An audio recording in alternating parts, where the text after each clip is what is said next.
The U.S. Department of Agriculture plans to branch out from D.C. and create 5 new regional hubs in 5 different locations. As we reported, that will include Indianapolis. But the plan does have to get congressional approval first. And as CBS 4 State House reporter Hannah Adamson explains, lawmakers and farmers say they have a lot of questions here.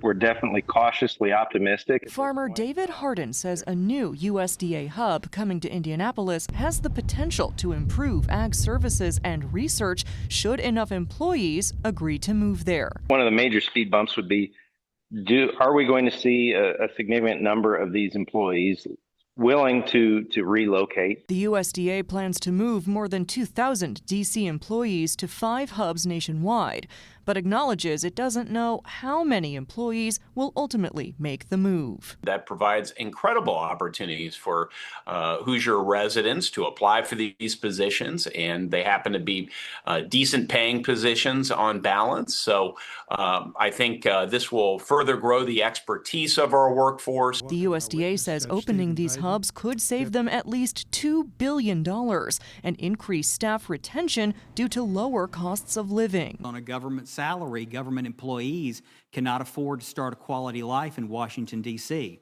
but they most certainly can in Indianapolis, Indiana. Democrats argue more than 15,000 USDA employees have chosen to resign this year, and that moving even more out of Washington could hurt ag research and advocacy. Whittling down USDA's resources to do this crucial work puts rural America at a disadvantage when they don't have people in the room where it happens. Lawmakers on both sides of the aisle also expressing concerns. The USDA did not seek much input from either Congress or farmers before announcing their plan. While I do agree with the overreaching goal here, I have to express disappointment in how this has been rolled out. Is this a process where we're still going to work together on an outcome, or is this an outcome that we're now just going to talk about, but it's a fait accompli? Did you consult with the Farmers Union, the National Farmers Union, before releasing this plan?